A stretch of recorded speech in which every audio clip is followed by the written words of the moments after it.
United Kingdom and Germany.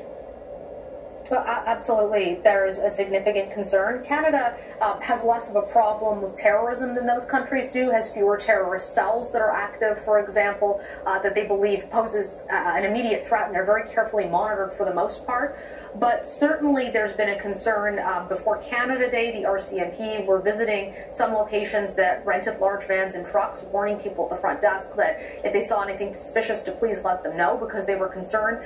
And ISIS and other groups have explicitly called for there to be vehicle attacks here in Canada. So it's not that we're not a target, and of course we're not saying today's attack was that. We don't know what drove this man to do what the police allege he did there, but it certainly has been something that has weighed quite heavily on the minds of the law enforcement and the intelligence officials who I've spoken to over the years. And what would cause the federal government now to raise the terror threat level here? We know that at this point it has not been increased. No doubt Ralph Goodale, Public Safety Minister, in conjunction with the Prime Minister and the heads of the RCMP and CSIS are all monitoring this closely. But from your vantage point, what would require them to say, you know what, we do need to increase this now?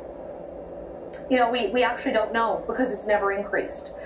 So we don't know what has to happen to trigger that. But obviously, for example, attack that was carried out in Edmonton or today is not enough to do that because it remains at the same level. It's likely some kind of a belief that there's either multiple chances of significant attacks or one very major one or at multiple locations across Canada.